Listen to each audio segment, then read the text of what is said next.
নামাজ পড়লেই নামাজ হয় না। নামাজের ভিতরে 19টা কারণ আছে যেটার কারণে নামাজ ভেঙে যায়, ঠিক কিনা? জানেন 19টা কারণ?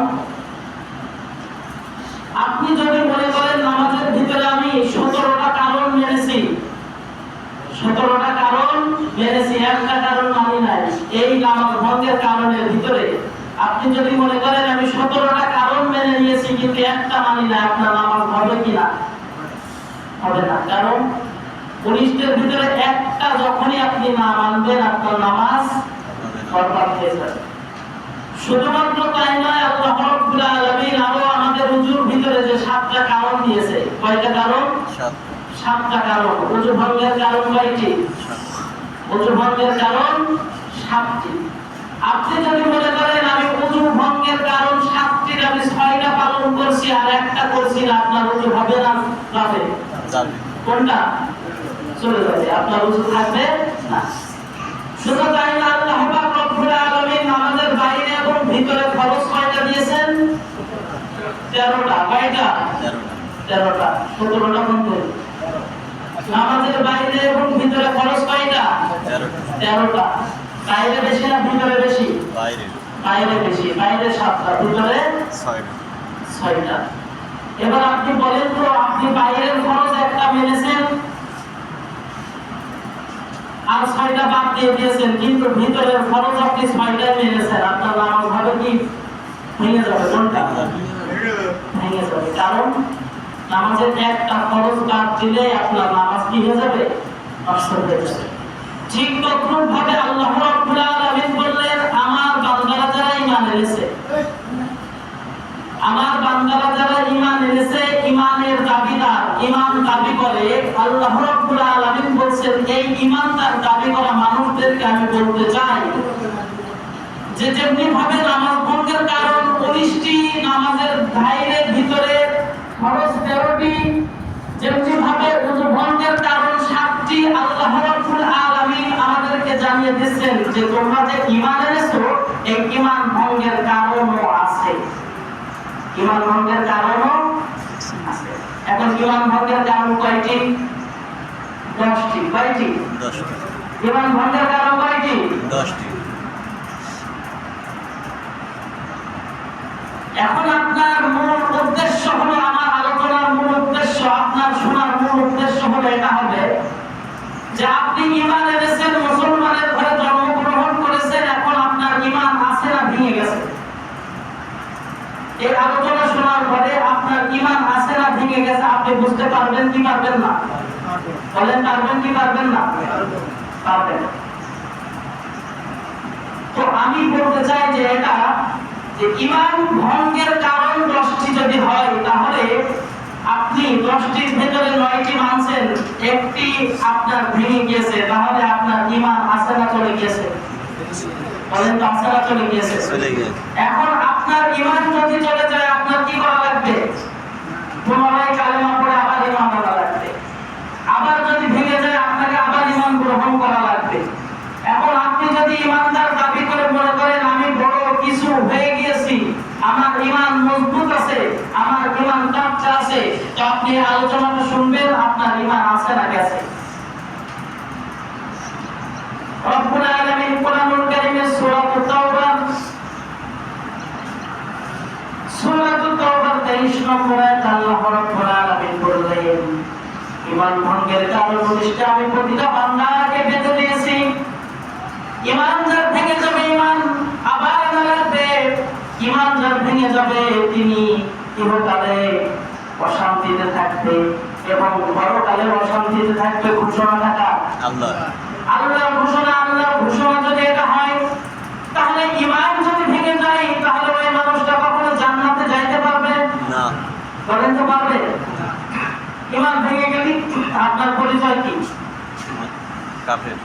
ঈমান ভেঙে যাওয়ার পর আপনার পরিচয় কি জানেন কেউ? ঈমান ভেঙে যাওয়ার পরে আপনি ঈমানদার, আপনার ঈমানটা ভেঙে গিয়েছে, এখন আপনার পরিচয়টা কি হবে? কাফের। কি হবে? কাফের। আপনি মুসলমান নেই না। তো আল্লাহ রাব্বুল আলামিন বললেন এই 10টি কারণের ভিতরে প্রথম নম্বর কারণ আমি রব্বুল আলামিন বলে দিয়েছি। রব্বুল আলামিন বললেন সূরাতুল জুমারের 45-66 নম্বর আয়াতে আল্লাহ রব্বুল আলামিন এই তথ্য জানিয়েছেন।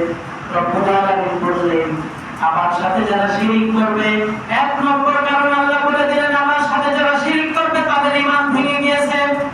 এক নম্বর কারণ কি? আল্লাহর সাথে যারা শিরক করবে তাদের ঈমান ভেঙে গিয়েছে।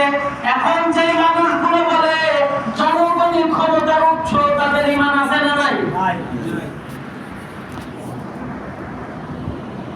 আপনার ঈমান আছে না নাই? শিরিক কথা কোনটা? আপনি আল্লাহর সাথে কোনটা শিরিক করছেন? আল্লাহ রাব্বুল আলামিন এখানে জানিয়ে দিয়েছেন যারা শিরক করবে তাদের ঈমান থাকবে। এখন যে সমস্ত মানুষগুলো বলে জনগণের ক্ষমতার উৎস, জনগণের কিসের উৎস? এবার আপনার ভাষা আপনি কথা বলবেন। জনগণ ক্ষমতার উৎস না, আল্লাহ ক্ষমতার উৎস। কোনটা? কোনটা? আল্লাহ না জনগণ? এবার যারা বলে জনগণের ক্ষমতার উৎস, ওই মানুষগুলোর সাথে যারা থাকে, ওই মানুষগুলোকে সাপোর্ট যারা করে, তাদের ঈমান আছে না নাই? কথা বলতে ঈমান আছে না নাই? আপনি ঈমান আনেন? যারা এই কাজগুলো করেন আবার ঈমান আনেন? ঈমান নেই। কারণ ঘোষণাকার একটাও কোরআনের বাইরে থেকে ইনশাআল্লাহ কথা বলবো না। আমি প্রতি জুমায় নোট করে আনি কোরআনের কথাগুলো। রব্বুল আলামিন বললেন যারা শিরক করবে তাদের ঈমান কখনো থাকবে না। শুধু তাই নয়, আল্লাহ রব্বুল আলামিন আবার ঘোষণা দিলেন ওমান বা'দানা ফিহা ওয়াশ-শিরকু ফী, যারা শিরককারীদের সাথে থাকবে, শিরককারীদের দলের অন্তর্ভুক্ত হবে, তাদেরও ঈমান থাকবে। তাহলে আপনি শিরককারীদের সাথে থাকবেন নাকি যাবেন? কোনটা? শিরককারীদের সাথে থাকা যাবে না, কারণ আপনার থাকলে ঈমান ভেঙে যাবে। রব্বুল আলামিন 2 নম্বর কারণ যে বললেন, রব্বুল আলামিন বলেন যারা কুফরি করবে, 2 নম্বর ঈমান ভঙ্গের কারণ 2 নম্বর হলো যারা কুফরি করবে তাদের ঈমান চলে যাবে। এখন আমরা কুফরি করছি কি করছি না? অধিকাংশ মানুষের ভিতরে এই কুফরি বিষয়টা বিদ্যমান হয়ে গেছে, ঠিক কিনা বলেন? এই কুফরি বিষয়টা মানুষের ভিতরে বিরাজ করে নিয়েছে। তো সম্মানিত মুসলমান, আসল প্রথম নম্বর কারণ হলো আল্লাহর সাথে যারা শিরক করবে তাদের ঈমান ভেঙে যাবে। 2 নম্বর কারণ যারা কুফরি করবে তাদের ঈমান ভেঙে যাবে। 2 নম্বর কারণ আল্লাহ রাব্বুল আলামিন বললেন যারা কুফরি করবে তাদের ঈমান ভেঙে যাবে। 3 নম্বর কারণ ঈমান ভঙ্গের 3 নম্বর যে কারণটা আল্লাহ রাব্বুল আলামিন বলে দিয়েছেন, যারা নেফাকি করবে, যারা নেফাকি করবে আল্লাহর সাথে তাদের ঈমান ভেঙে যাবে। 4 নম্বর কারণ আল্লাহ রাব্বুল আলামিন বলে দিয়েছেন আল্লাহর রাসূল ছাড়া যারা অন্য মানুষের আদর্শ মানে তাদের ঈমান, আল্লাহ রাসূল ছাড়া যারা অন্য মানুষের ঈমান আদর্শ মানে আল্লাহ রাসূলের আদর্শ যারা মানতে চায় না, আল্লাহ রাসূলের আদর্শ যারা মনে প্রাণে মেনে নিতে চায় না, আল্লাহ রাব্বুল আলামিন বললেন তাদের ঈমান কখনো থাকতে পারে না। মুসলমান বান্দার আব্দুল্লাহ বিন উমাইর নাম শুনেছেন কি শোনেন না? শুনেছেন? উনি কি ছিলেন? কি ছিলেন উনি? কাকি কাকে মুনাফিক ছিলেন। আল্লাহ রাব্বুল আলামিন তার ব্যাপারে কোরআনুল কারীমের ভিতরে সুন্দর ভাবে বলে দিয়েছেন। এবার আসুন তবে আব্দুল্লাহ বিন উমাইর জীবনী পড়ে দেখলাম, তার জীবনের ভিতরে আল্লাহ রাসূল যেভাবে মিসাল করেছেন আব্দুল্লাহ বিন উমাইর সেভাবে, আব্দুল্লাহ বিন উমাইর এইভাবেই যোগ্য করতেন আল্লাহ রাসূল যেভাবে যোগ্য করতেন। আব্দুল্লাহ বিন উমাইর এভাবে টুপি পরতেন যেভাবে আল্লাহ রাসূল টুপি পরতেন। আব্দুল্লাহ বিন উমাইর ওইভাবে পা ফেলতেন যেভাবে আল্লাহ রাসূল পা ফেলতেন। আব্দুল্লাহ বিন উমাইর শুধু তাই নয়, আব্দুল্লাহ বিন উমাইর আল্লাহ রাসূলের পেছনে নামাজ পড়তেন। কার পেছনে? আল্লাহ রাসূল। আমার মতে ইমামের পেছনে না, আমাদের মতে ইমামের পেছনে, আল্লাহর নবীর পেছনে আব্দুল্লাহ বিন উমাইর কি করতেন? নামাজ পড়তেন। আপনি বুঝতে পারছেন তার ক্ষমতা কত? এই আব্দুল্লাহ বিন উমাইর আল্লাহর রাসূলের পেছনে নামাজ পড়তেন, তারপরে আল্লাহ রাব্বুল আলামিন কেন তাকে মুনাফিক ঘোষণা করলো? কেন তাকে আব্দুল্লাহ বিন উমাইরকে কেন তাকে কাফের ঘোষণা করলো? আলামিন ঘোষণা করলো, এই কারণে ঘোষণা করেছেন। রব্বুল আলামিন বললেন আমার রাসূলের সব বিধান মানত, কিন্তু আমার রাসূলের রাজনৈতিক আদর্শ, আমার রাসূলের জীবন আদর্শ আব্দুল্লাহ বিন উবাই মেনে নিতে পারে নাই। বুঝতে পারছেন? আব্দুল্লাহ বিন উবাই রাসূলের রাজনৈতিক আদর্শ, আল্লাহ রাসূল রাজনৈতিক বলতে কি লেনিন কার্ল মার্কসের রাজনীতি করতেন না? কোন রাজনীতি করতেন? আল কোরআনের রাজনীতি। কোনটা? আল কোরআনের রাজনীতি। এই রাজনীতি, এই আদর্শ আব্দুল্লাহ বিন উবাই মেনে নিতে কথা বলেন না, আব্দুল্লাহ বিন উবাই মেনে নিতে পারেন না। এবার এখানে আল্লাহ রাব্বুল আলামিন বলছেন যারা আল্লাহ রাসূলের আদর্শ যারা মেনে নিতে পারে নাই, আল্লাহ রাসূলের আদর্শ যারা এখন মানতে পারে নাই, তাদের ঈমান ভেঙে গিয়েছে। মানে আব্দুল্লাহ বিন উবাইর ঈমান ভেঙে গিয়েছিল, এই জন্য কাফের উপাধি দিয়েছিল। এবার আপনি বলেন তো, আপনি কোন নেতার আদর্শ আপনার ভিতরে লালন করেন? কোন নেতার আদর্শ? যে নেতার আদর্শ আপনি আপনার ভিতরে লালন করেন, আপনার ঈমান তো গেছে, আছে? আপনি কার আদর্শ আপনার ভিতরে লালন করেন? আপনার আদর্শ ঠিক নেই, আপনার আদর্শ ঠিক নেই। আপনি আবার মুসলমান দাবি করেন, আপনি মুসলমান আছেন না কাফের হয়ে গেছেন? তাহলে আদর্শ মানবেন কার? বলেন আদর্শ মানবেন কার? এখন অনেক মানুষ আছে সামনের কাতারে নামাজ পড়ে, কিন্তু আল্লাহ রাসূলের জীবন আদর্শ যখন তাদের সামনে বলা হয়, ওরাই বলে হুজুর জিয়াদ করছে। ঠিক আছে? ওরাই বলে হুজুর জিয়াদ করছে, হুজুর খাটাও, হুজুর মসজিদে পাঠাও। তারা আল্লাহর নবীর আদর্শের কথা বললেই তাদের সমস্যা, নাকি বলে? ইরাই আব্দুল্লাহ বিন উবাইর মতো আল্লাহ রাসূলের পেছনে যেমন আব্দুল্লাহ বিন উবাই নামাজ পড়তেন, এরা সামনের কাতারে নামাজ পড়ে, বড় জুব্বা পরে, পাগড়ি পরে, কিন্তু আল্লাহ রাসূলের আদর্শ এরা জীবনে লালন করে না। তাহলে এই মানুষগুলো, এদের ঈমান আছে না গেছে? ওই মানুষগুলো চরিত্র কার মতো? বলেন আব্দুল্লাহ বিন উবাইর মতো। ওই মানুষগুলো চরিত্র আব্দুল্লাহ বিন উবাইর মতো। ওরাই আবার বড় বড় ফতোয়া দেয়, আছে না? সমাজে এমন লোক নেই? এইটা হলো ঈমান ভঙ্গের কারণ। তাহলে ঈমান ভঙ্গের যে 4 নম্বর কারণটার ভিতরে কি? আল্লাহ রাসূলের আদর্শ বাদে কোন মানুষের, কোন নেতা খাতা, কোন বাপ চাচার আদর্শ মানা যাবে না। আদর্শ মানতে কার? আল্লাহ রাসূলের। আল্লাহ রাসূলের আদর্শ। আর আপনি এখনো ভাবেন আপনি কার আদর্শ পালন করেন? আপনি যদি আল্লাহ রাসূলের আদর্শ না মানেন, তাহলে আপনার ঈমান কিনে গেছে, চলে গেছে। আপনার ঈমান আনা লাগবে, আপনার ঈমান আন নেই, চলে গেছে। 5 নম্বরে আল্লাহ রাব্বুল আলামিন বললেন আল্লাহর উপরে যারা, আল্লাহর বিধানকে যারা কটাক্ষ করে, আল্লাহর বিধানকে যারা লঙ্ঘন করে, তাদের ঈমান ভেঙে গেছে। আল্লাহর বিধানকে যারা কি করে? লঙ্ঘন করে। আল্লাহর বিধান যারা মানতে চায় না, এই আল্লাহর বিধানের কথা বললে বলে হুজুর প্রতি জুমায় এই একই কথা বলে, কি পাই হুজুর? এরকম কিছু মানুষ আছে, আছে না? মানে না, কি জমি বলে, আছে না? কেন বলে হুজুর? বলেন তো কোরআন থেকে কেন কথা বলা হচ্ছে? আপনি কেন শুনতে আসছেন? জুম্মার দিন তাই খুতবা শুনতে আসছেন কেন? জুম্মার দিন তাই নাকি আপনার জীবনটা পরিবর্তন করার জন্য? কোনটা? জীবন পরিবর্তন করার জন্যই মানুষ কোরআন শুনে, ঠিক কিনা? আর কেউ কেউ শোনে ওই আব্দুল্লাহ বিন উবাইর যে গ্রুপগুলো, ওরা শোনে হুজুরের কালামত জন্য, ঠিক না? তো আসলে এখানে আল্লাহ রাব্বুল আলামিনের বিধানকে যারা কটাক্ষ করে, বিধান ভালো লাগে না, অন্য ধর্মের বিধান তাদের ভালো লাগে, আল্লাহ পাক রব্বুল আলামিন বলেন এই শ্রেণীর মানুষদের ঈমান ভেঙে গেছে, ঈমান আবার আনা লাগছে। আছে না কিছু মানুষ আল্লাহর বিধান ভালো লাগে না? আছে না? আছে। এখন বলেন তো আপনার আল্লাহর বিধান ভালো লাগে? তো লাগে আপনার আল্লাহর বিধান? বলেন, সবাই বলেন আল্লাহর বিধান ভালো লাগে। বিষয়টা বলছে, আপনার আল্লাহর বিধান ভালো লাগে? আচ্ছা, আপনার যদি আল্লাহর বিধান ভালো লাগে, তাহলে এক ওয়াক্ত নামাজ আপনার দ্বারা কাজা হবে? কথা বলেন, কাজা হবে? তাহলে আপনি তো মসজিদে বসে মিথ্যা কথা বলেন, আপনি তো মসজিদে বসে মিথ্যা কথা বলেন, আমার আল্লাহর বিধান ভালো লাগে। এটাই তো বাস্তব, এটাই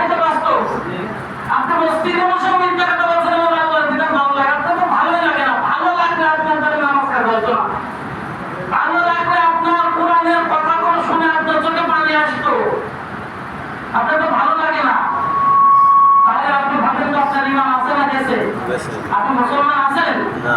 নেই। এই জন্য আপনাকে আবার ইমাম আনা লাগবে। আপনাকে ইমান আনা লাগবে কবরে যে তাহলে আপনাকে ইমান নেই, ইমান ভেঙে গেছে। কারণ আল্লাহর বিধানকে আপনি কি করছেন? লঙ্ঘন করছেন। 6 নম্বরে আল্লাহ তাআলা রব্বুল আলামিন বলেন, দিনের কোন ব্যাপারে, দিনের কোন বিধানের উপরে কেউ যদি কটাক্ষ করে, খারাপ কথা বলে, দিনের কোন বিধানের উপরে যদি কেউ কটাক্ষ খারাপ কথা বলে, তাহলে তার ঈমান কি হবে? ভেঙে যাবে। আমি একদিন বলেছিলাম যে পরিপূর্ণ ইসলাম যদি কেউ না মানে তাহলে সে কখনো জান্নাতে যাইতে পারবে না। এই মর্মে আমি আপনাদের সামনে ছোট্ট একটা ঘটনা বলেছিলাম হাইওয়াতুল হাইওয়ান কিতাবের ভিতরে, যে একটা ইউরোপিয়ান একটা হাজি এবং একটা মহিলার ঘটনা বলেছিলাম কিনা? বলে একটা ইউরোপিয়ান হাজি মহিলা এবং আর একটা আলেম ছিল, ঘটনা বলেছিলাম না? যে এই ইসলামের বিরুদ্ধে কেউ যদি কটাক্ষ কোনো কথা বলে যে আমার ইসলামের এই কাজটা ভালো লাগে নাই, তাহলে তার ঈমান কি হয়ে যাবে? ভেঙে যাবে। ওই যে ওই ইমাম সাহেব বলেছিল, সারা জীবন সব কিছু বলেছে, কিন্তু বলেছিল আল্লাহর এই বিধানটা আমার ভালো লাগে নাই, যে স্ত্রীর সাথে মেলামেশা করার পরে যে ফরজ গোসল শীতের রাত্রে করা লাগে, এই বিধানটা আমার ইসলামের ভালো লাগে নাই, এই কারণে ওই ইসলাম থেকে খারিজ হয়ে গিয়েছিল। এই কারণে এতটুকু কথা বলার কারণে তাহলে আমরা কত হাজার কথা বলি ইসলামের এই বিধানটা ভালো লাগে না, ঠিক কিনা? ইসলামের এই বিধানটা আমরা কটাক্ষ ভাবে বাদ দিয়ে দিই, ঠিক না বলেন? এবার আসুন এই কাজগুলো থেকে আমাদের বিরত থাকতে হবে। 7 নম্বরে আল্লাহ রাব্বুল আলামিন বললেন, যারা জাদু করে, কি করে? জাদু করে, তাদের ঈমান কখনো থাকতে পারে না, তাদের ঈমান ভেঙে যাবে। 8 নম্বরে আল্লাহ রাব্বুল আলামিন বললেন, মুসলমানদের বিরুদ্ধে যারা ষড়যন্ত্র করে, মুসলমানদের বিরুদ্ধে যারা ষড়যন্ত্র করে, তাদের ঈমান কখনো থাকতে পারে না। আপনি বাংলাদেশের দিকেই তাকান, আপনার বাইরের দেশে যাওয়া লাগবে না, আপনি বাংলাদেশের দিকে তাকান, বাংলাদেশের ফরিদপুরের দিকে তাকান। আপনি মুসলমানদের বিরুদ্ধে ষড়যন্ত্র করে কত মুসলমান কিছুদিন আগে গুলি করে মেরে ফেলল। তাহলে যারা মুসলমানের বিরুদ্ধে ষড়যন্ত্র করে আমাদের সমাজে এমন লোক আছে না? এই মুসলমান দাবি করে, কিন্তু আসলে তো মুসলমান না, কিন্তু যে নামাজ পড়তে আসে, যে ইমানের দাওয়াত দেয়, নামাজের দাওয়াত দেয়, তার বিরুদ্ধে ষড়যন্ত্র করে তাকে জেলে পড়ে, ঠিক না? আছে না? আসলে সম্মানিত মুসলমান, আপনি এই বিষয়গুলো আপনার জীবনের সাথে মিলান। আপনি এই কাজগুলো যদি করে থাকেন, আপনার ঈমান কি হয়ে যাবে? ভেঙে যাবে। 9 নম্বরে আল্লাহ রাব্বুল আলামিন বললেন, ইসলামের ঊর্ধ্বে যদি কাউকে মনে করা হয়, ইসলামের ঊর্ধ্বে যদি কোনো মানুষকে ইসলামের ঊর্ধ্বে মনে করলেন কোনো বিষয়, এটা হলো ইসলামের ঊর্ধ্বে, আছে না নাই? মাজারগুলোতে যান, দেখা যাবে, মাজারগুলোতে যান, বিড়ি দরবারগুলোতে যান, দেখা যাবে এরা ইসলামের ঊর্ধ্বে কাজ করে। তো আল্লাহ রাব্বুল আলামিন বলেন, যারা ইসলামের ঊর্ধ্বে কাজ করবে তাদের ঈমান কি হয়ে যাবে? ভেঙে যাবে। এর একটা বিশ্লেষণ আছে, কোরআনুল কারীমে আয়াত আছে, শানে নজুল আছে, আমি সময় সংক্ষিপ্ত করে দিচ্ছি। 10 নম্বরে আল্লাহ রাব্বুল আলামিন বললেন, ইসলামের কোন বিধানের উপরে কেউ যদি ঘৃণা পোষণ করে, ইসলামের কোন বিধানের উপরে কেউ যদি ঘৃণা করে ওই বিধানটাকে ছেড়ে দেয়, তাহলে আল্লাহ পাক রব্বুল আলামিন বলেছেন যে ওই ব্যক্তির ঈমান কখনো থাকতে পারে না। তাহলে ঈমান ভঙ্গের কারণ কয়টি? 10টি। ঈমান ভঙ্গের কারণ 10টি। এই 10টি যে বিষয়গুলো বললাম আপনাদের সামনে, এই 10টি বিষয়ের যে কোনো বিষয় আমাদের ভিতরে দেখা যায়, ঠিক কিনা? আমাদের ভিতরে পাওয়া যাচ্ছে না? আপনি আপনার জীবনের সাথে মিলান। সম্মানিত মুসল্লি, আপনি ইমানদার দাবি করেন, মুসলমান দাবি করেন, আপনার ঈমানও কিন্তু ভেঙে যায়। আল্লাহ বলছে আপনার ঈমানও ভেঙে যাবে। যে কারণগুলো, এই কারণগুলো আপনাদের সামনে বললাম, এখন আপনি বোঝেন আপনার ঈমান আছে না গিয়েছে। যদি ঈমান চলে যায়, আপনাকে ঈমানে এই কারণগুলো বর্জন করতে হবে। আল্লাহ রাব্বুল আলামিন যেন ঈমানের সাথে আমাদেরকে মৃত্যু দান করে, সকলে বলে আমিন। রাব্বুল আলামিন যেন ঈমানদার হয়ে কবরের সেই তার প্রান্ত পর্যন্ত, কবর পর্যন্ত, হাসর পর্যন্ত, মিজান পর্যন্ত আমাদের ঈমানের সাথে নিয়ে যায়। আল্লাহ রাব্বুল আলামিন সেই তৌফিক দান করুন, সকলে বলে আমিন। ওয়া আখিরু দাওয়ানা আলহামদুলিল্লাহি রাব্বিল আলামিন। আসসালামু আলাইকুম ওয়া রাহমাতুল্লাহ।